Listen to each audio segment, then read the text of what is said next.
दोस्तों, क्या आप अपनी लद्दाख की ट्रिप प्लान कर रहे हो बाइक से या फिर कार से और ये कंफ्यूज्ड हो कि भाई आपको एक्स्ट्रा पेट्रोल या डीजल या फ्यूल कैरी करना चाहिए या नहीं चाहिए, या फिर आप ये जानने में इंटरेस्टेड हो कि पूरी लद्दाख ट्रिप के अंदर पेट्रोल पंप जो है वो कहाँ कहाँ पे मिलने वाले हैं। पिछले काफ़ी दिनों से काफ़ी लोग ये सब क्वेश्चंस पूछ रहे हैं मुझसे, तो मैंने सोचा आज इस लद्दाख ट्रैवल गाइड सीरीज के इस एपिसोड के अंदर इसी टॉपिक पर बात करते हैं और आपको मैं बताता हूँ कि भाई पेट्रोल अवेलेबिलिटी की जो ऑप्शंस है लद्दाख ट्रिप के ऊपर वो क्या क्या है। तो चलिए फिर शुरू करते हैं। जुले दोस्तों, अगर आप इस चैनल पे नए हैं तो मेरा नाम धीरज है और मैं आप सभी की जो हिमालयन ट्रिप्स है उनको यादगार और सेफ बनाने में आपकी हेल्प करता हूं। अब भाई बात करते हैं पेट्रोल अवेलेबिलिटी की या डीजल अवेलेबिलिटी की एक लद्दाख की सेल्फ ड्राइव या सेल्फ राइड ट्रिप के ऊपर। तो सबसे पहले जानते हैं कि भाई ये क्वेश्चन आई क्यों रहा है, ये मुद्दा आई क्यों रहा है। तो देखो दोस्तों, लद्दाख एक बहुत ही रिमोट प्लेस है, ये तो मैं आपको बता ही चुका हूँ, आपको ऑलरेडी पता है। और लद्दाख जो है अपने आप में बहुत बड़ा है, एरिया वाइज भी अगर आप देखें। और जब आप लद्दाख के अंदर साइट सीइंग वगैरह करते हो तो भाई आपको दूर दूर के जो प्लेसेस हैं उनमें जाना पड़ता है। और लद्दाख में एक ही मेजर टाउन है या डिस्ट्रिक्ट हेडक्वार्टर्स जिसे बोलते हैं वो है ले। बाकी जगह पे सब रिमोट विलेजेस हैं, रिमोट एरियाज हैं। तो फिर पेट्रोल होना ना होना, इलेक्ट्रिसिटी होना ना होना, मोबाइल कनेक्टिविटी होना ना होना, ये सब ऑब्वियस क्वेश्चंस है कि भाई इन रिमोट एरियाज के अंदर अभी ये सब सुविधाएं पहुंची भी हैं या नहीं पहुंची हैं। रिमोट एरियाज के अंदर पेट्रोल पहुंचाना भी अपने आप में एक मशक्कत का काम है, इतना आसान नहीं है। बाकी जब आप ये रिमोट एरियाज जो है, हाई ऑल्टीट्यूड एरियाज जो है, लद्दाख, स्पीति, ज़ंस्कार, यहाँ पे जब भी आप ट्रैवल करते हो बाइक से, कार से, तो आपकी जो गाड़ी है, बाइक हो गई, कार हो गई, कुछ भी हो गई, वो माइलेज जो है वो कम देती है। अब जो आपका माइलेज नॉर्मल आ रहा है हाईवेज पे या फिर सिटीज के अंदर, आप ये मान के चलिए कि आप कम से कम 20 से 25% उस माइलेज को कम मान के चलें कि आपकी गाड़ी उतना कवर करेगी। तो दैट मीन्स जो आपकी बाइक की या फिर कार की कैपेसिटी है कि भाई कितना किलोमीटर्स वो ट्रैवल कर सकती है एक टैंक फुल में, वो भी कम हो जाती है। तो ये जानना बहुत जरूरी हो जाता है कि भाई लद्दाख में पेट्रोल पंप्स है कहाँ पे, किस तरह से आपको स्पेयर फ्यूल कैरी करना चाहिए, किन सर्किट्स के लिए करना चाहिए, कहाँ पे जरूरत पड़ेगी, कहाँ पे नहीं पड़ेगी। तो ये सभी चीजों को कवर करेंगे आगे इस वीडियो के अंदर। अब इसमें सबसे पहले देखते हैं कि लद्दाख के अंदर या लद्दाख ट्रिप के ऊपर आपको पेट्रोल पंप जो है वो कहाँ पे मिलने वाले हैं। तो देखो, अगर आप बाय रोड ट्रिप प्लान कर रहे हो लद्दाख का, और अगर मेरी मोस्ट कॉमन आइटनरी फॉलो कर रहे हो जहां पे आप श्रीनगर से जाओगे, लद्दाख का सर्किट करोगे और मनाली ले से वापस आ जाओगे, तो सबसे पहले अगर मैं श्रीनगर ले हाईवे की बात करूं तो भाई श्रीनगर तक जब लोअर हिल से पहुंच रहे होगे तो जगह जगह पे आपको पेट्रोल पंप मिलेंगे। अब बात आती है जब श्रीनगर से आप आगे बढ़ोगे कारगिल की तरफ, तो भी आपको कोई ज्यादा दिक्कत नहीं आने वाली है। गंदरबल में एक पेट्रोल पंप है, फिर कंगन में एक पेट्रोल पंप है, और फिर कारगिल में तो है ही है। और जो डिस्टेंस है श्रीनगर और कारगिल के बीच का वो करीबन 200-225 किलोमीटर का है, तो आपको यहाँ कोई दिक्कत नहीं होने वाली है। अब अगर कारगिल और लेह के बीच की बात करूं तो कारगिल में तो पेट्रोल पंप है ही है, तो वहां पे टैंक फुल करा सकते हो। और फिर कारगिल और लेह के बीच में खलसी करके जगह आती है जो 95 किलोमीटर पहले है लेह से, वहां पे भी एक पेट्रोल पंप है, तो यहाँ पे भी आपको कोई दिक्कत नहीं होने वाली। और जब आप लेह में पहुंचोगे तो वहां पे आपको 2 पेट्रोल पंप और मिल जाएंगे, तो वहां पे आप टैंक फुल कर सकते हो। ऐसे ही अगर मनाली ले हाईवे की बात करूं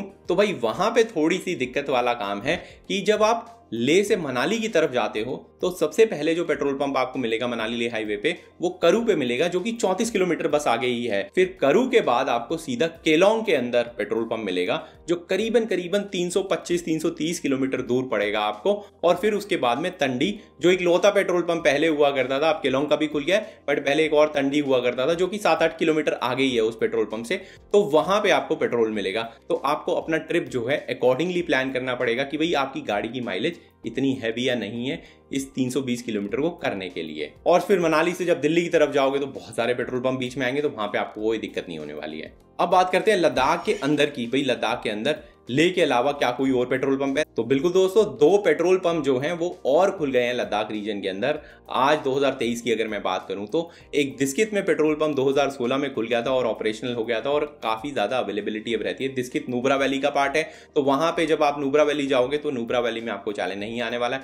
ऐसे ही अब जो नया पेट्रोल पंप खुला है जो इस साल से पूरा ऑपरेशनल हो चुका है वो है टांगसे विलेज, जो कि 34-35 किलोमीटर पहले है पैंगोंग लेक से। और ये लद्दाख रीजन के अंदर ये जो 4-5 पेट्रोल पंप मैंने बताया, इनमें जो पेट्रोल की अवेलेबिलिटी है वो भी हर साल बेटर पे बेटर होती जा रही है। तो इन पेट्रोल पंप्स की लोकेशन जानने के बाद आपको ये समझ में आ गया होगा कि अगर आप कॉमन सर्किट कर रहे हो टूरिस्ट साइट सीइंग के, जो कि कॉमन लोकेशंस है, जैसे नुब्रा वैली हो गई, पैंगोंग हो गया, सोमोरी हो गई, जिनमें आप ले वापस आते हो और फिर इन लोकेशंस पे जाते हो, तो आपको एक्स्ट्रा स्पेयर फ्यूल कैरी करने की ज़रूरत नहीं है। जो आपका टैंक फुल है खासतौर से गाड़ी का, वो सफिशिएंट होना चाहिए इन सारे रूट्स को करने के लिए। पर प्रॉब्लम तब आती है जब आप रिमोट रूट्स जो हैं कि भाई आप बोलो नुब्रा से मैं डायरेक्टली पैंगोंग चला जाऊंगा, पैंगोंग से मैं डायरेक्टली हानले जाऊंगा, उमलिंगला करूंगा, फिर सोमोरी चला जाऊंगा, फिर ले वापस नहीं आऊंगा, वहां से सीधा मनाली ले से एग्जिट कर जाऊंगा, वहां पे आपको चैलेंज आएगा। तो एक एक करके मैं सारे सर्किट्स के बारे में डिस्टेंसेस बताऊंगा आपको आगे कि भाई हर सर्किट पे कितना किलोमीटर जो है वो बिना पेट्रोल पंप के आपको कवर करना पड़ेगा, और आपकी बाइक या फिर गाड़ी जो है वो कवर कर भी सकती है, नहीं कर सकती है। अब इन रूट्स के डिस्टेंसेस को देखने से पहले थोड़े एग्जाम्पल ले लेते हैं कि भाई एक बाइक जो है, एक सैम्पल बाइक जैसे कि रॉयल एनफील्ड जो अपनी 500 सीसी की बाइक है, उसका जो फ्यूल टैंक की कैपेसिटी है वो 13 लीटर की है, ठीक है। जो उसकी माइलेज है वो करीबन 30 किलोमीटर की है। नॉर्मल तो मैं 25 किलोमीटर ले लेता हूँ कि भाई लद्दाख में आपको 25 किलोमीटर पर लीटर की एवरेज या माइलेज देने वाली है रॉयल एनफील्ड। तो इस हिसाब से टोटल मिला के आप करीबन 300 से 325 किलोमीटर का डिस्टेंस जो है रॉयल एनफील्ड 500 सीसी वाली बाइक के टैंक फुल में कर सकते हो। सिमिलरली अगर मैं गाड़ी की बात करूं तो अगर एसयूवी मान ले, एक मिड साइज सेगमेंट की एसयूवी जैसे क्रेटा टाइप की होगी, हुंडई क्रेटा, अगर उसकी बात करें तो भाई वो 50 लीटर का उसका टैंक कैपेसिटी है। और अगर मैं एवरेज उसकी या माइलेज उसकी मान के चलूँ पहाड़ों के अंदर कि भाई 12 किलोमीटर पर लीटर के आसपास वो एवरेज दे देगी, तो फिर 550 से 600 किलोमीटर की जो कैपेसिटी है उस गाड़ी की टैंक फुल पे करने की, वो हो गई है। आप अपनी गाड़ी या अपनी बाइक की जो माइलेज है वही 80% रूल के हिसाब से इस तरह से मैथ करके कैपेसिटी टैंक फुल की जरूर निकाल लीजिएगा। तो अब इन सभी सर्किट्स में सबसे पहला सर्किट जो है वो सबसे कॉमन है, जो कि नुब्रा वैली और पैंगोंग का है, कि लोग भाई ले से स्टार्ट करते हैं, नुब्रा वैली जाते हैं, फिर डायरेक्टली पैंगोंग लेक चले जाते हैं और पैंगोंग से वापस ले आ जाते हैं। अब इसके दो रास्ते हैं। पहला रास्ता है श्योक विलेज का। तो अगर आप श्योक विलेज वाला रूट लेते हो, जो कि छोटा रूट है, तो करीबन आपको 119 किलोमीटर का डिस्टेंस जो है वो बिना पेट्रोल पंप के करना पड़ेगा।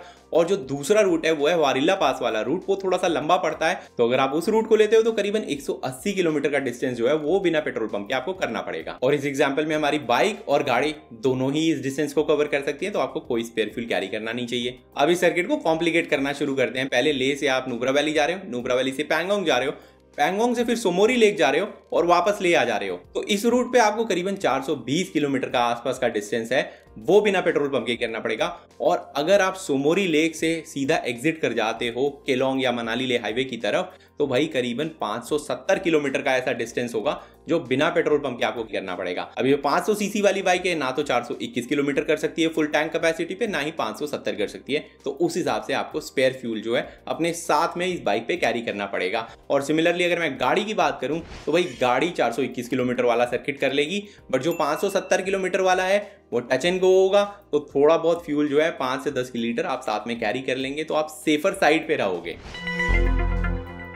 जब भी आप हिमालयस में ट्रैवल करते हो तो पूरी रिस्पॉन्सिबिलिटी के साथ ट्रैवल करो, और वहां पे कूड़ा कचरा जो है वो, अब आप बोलोगे हानले का क्या, हानले भी जाना चाहता हूं मैं। तो देखो, अगर हानले ऐड करते हो इन सर्किट्स के अंदर कि भाई ले से नुब्रा गए, नुब्रा से पैंगोंग गए, पैंगोंग से हानले गए, हानले से सोमोरी गए, वापस ले आए, तो इस वाले सर्किट के अंदर आपको करीबन 526 किलोमीटर के आसपास का डिस्टेंस है जो बिना पेट्रोल पंप के आपको करना पड़ेगा। और अगर आप ले वापस ना आके केलोंग की तरफ चले जाते हो, मनाली ले हाईवे पे एग्जिट मार देते हो सोमोरी से, तो आपको करीबन 675 किलोमीटर का डिस्टेंस जो है वो करना पड़ेगा। तो अगेन जो बाइक है हमारी वो तो कर नहीं पाएगी, तो स्पेयर फ्यूल करना पड़ेगा।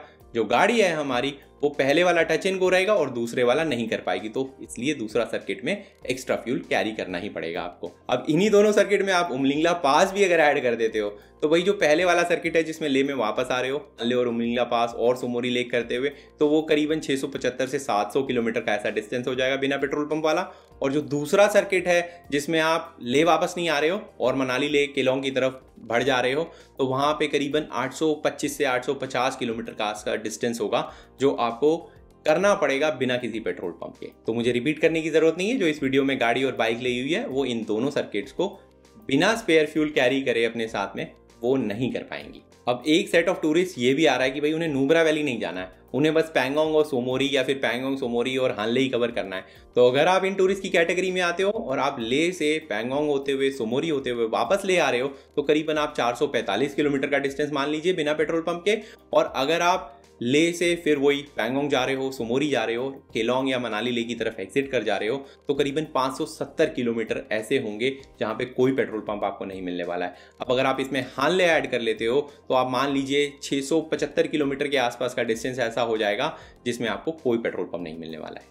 अब फाइनली 2 और रूट्स की अगर बात करूं तो कुछ लोग ऐसा भी करते हैं कि वो पहला वाला जो सर्किट मैंने बताया, जो कॉमन वाले हैं कि भाई अपना नुब्रा वैली और पैंगोंग कर लिया, जहां पे आपको कोई स्पेयर फ्यूल कैरी करने की जरूरत नहीं है, ले वापस आ गए। अब ले वापस आने के बाद कुछ लोग सोमोरी जाते हैं, तो या तो वो सोमोरी जाके मनाली ले की तरफ एग्जिट कर जाते हैं। तो ये जो रूट होगा अपना ले से सोमोरी और मनाली ले की तरफ एग्जिट करना केलोंग तक, तो इसमें करीबन 530 किलोमीटर का ऐसा डिस्टेंस होगा जो आप बिना पेट्रोल पंप के कर रहे होगे। अगर आप सोमोरी लेक भी नहीं जा रहे हो और ले से सीधा मनाली जाना चाहते हो, केलोंग की तरफ जाना चाहते हो, तो जो दोनों पेट्रोल पंप के बीच का डिस्टेंस है करू और केलोंग वाले, वो करीबन 325 किलोमीटर के आसपास का है। तो आपको बस वही कवर करना होगा और हमारी बाइक और गाड़ी दोनों ही उस डिस्टेंस को कवर कर सकती है। Bike again touch and go होगा, तो आपको बाइक में स्पेयर फ्यूल कैरी करना होगा, पर जो गाड़ी है वो इजीली कर पाएगी। तो अब बात आती है कि भाई कोई और ऑप्शन है क्या धीरज भाई? पेट्रोल पंप नहीं है तो कहीं और कुछ मिल सकता है, कोई ऑल्टरनेट ऑप्शन? देखो, अगर किसी ना किसी वजह से आपका जो स्पेयर फ्यूल या पेट्रोल या डीजल जो भी है जो आप कैरी कर रहे हो अपने साथ में, वो खत्म हो जाता है इन रूट्स के ऊपर,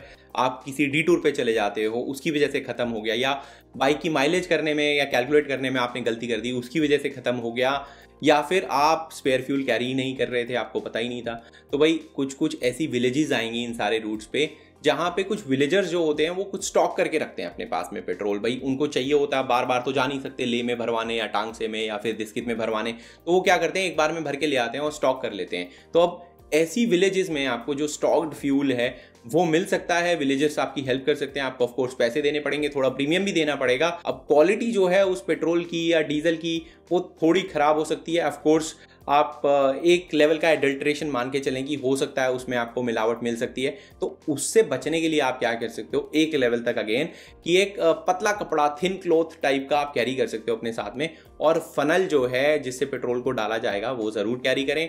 उस पतले कपड़े को फनल के साथ लगाएं तो बड़ी इंप्योरिटीज वगैरह जो है इस फिल्ट्रेशन से थोड़ी अलग हो सकती हैं। अब ये विलेजेस कौन कौन से हैं, तो नुब्रा वैली में तो आपको चाहिए नहीं भाई, दिस्कित में पेट्रोल पंप ही है। पैंगोंग की तरफ जाओगे तो अगेन टांगसे में अब हो ही गया एक पेट्रोल पंप, तो वहां पे आपको पेट्रोल मिल जाएगा। हाँ, जब आप पैंगोंग से हानले की तरफ बढ़ोगे तो आपको चुसूल में मिल सकता है, विलेजर्स के पास कुछ स्टॉक हो। हानले में आपको मिल सकता है, विलेजर्स ने कुछ स्टॉक करा हो। फिर आप अगर सोमोरी की तरफ बढ़ेंगे तो भाई माहे विलेज में या न्योमा में यहाँ पे आपको मिल सकता है। चुमाथांग थोड़ा सा डिटूर पड़ेगा, माहे से थोड़ा सा ही आगे है, वहां पे जाके आपको मिल सकता है। करजोक में पूछ सकते हो आप, करजोक जो सोमोरी का विलेज है। ऐसी मनाली लेक की तरफ अगर एग्जिट करोगे तो जो पांग और सारचू के ढाबा टेंट्स वगैरह होते हैं या ढाबा होते हैं वहां पे जनरली देखा जाता है कि स्पेयर फ्यूल होता है उन लोगों के पास में, क्योंकि अक्सर लोगों को जरूरत पड़ती रहती है, तो जो ढाबा ओनर्स हैं वहां पे थोड़ा बहुत स्टॉक करके रखते हैं। और हाँ, ये जो ऑल्टरनेट ऑप्शन है जहाँ पे ये ब्लैक में या स्टॉक में फ्यूल मिल सकता है आपको विलेजर्स वगैरह से, इस पर 100% रिलाई मत करिएगा।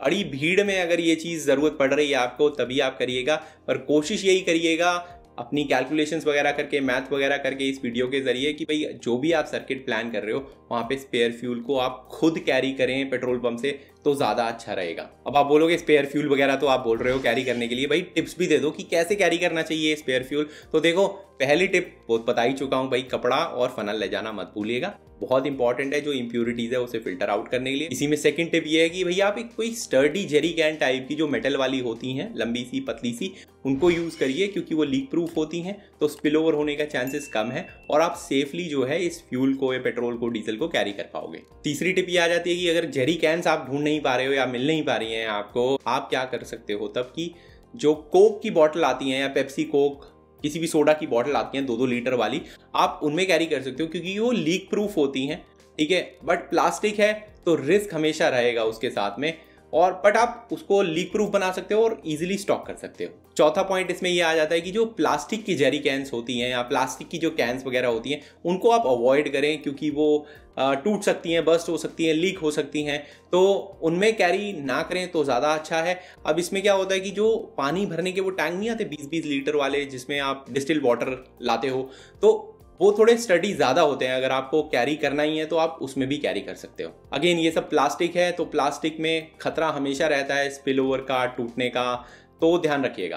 पांचवी टिप जो है वो स्पिलेज से रिलेटेड है कि भाई जो पेट्रोल है वो स्पिल नहीं करना चाहिए। तो उसके लिए आप क्या कर सकते हो कि जिस भी चीज़ में आप कैरी कर रहे हो, चाहे वो कोक की बॉटल हो गई, बड़ी वाली वाटर बॉटल हो गई, या फिर जेरी कैन भी हो गई मेटल वाली, आप ये ध्यान रखिएगा कि आप 90% के आसपास ही उनको फिल करें।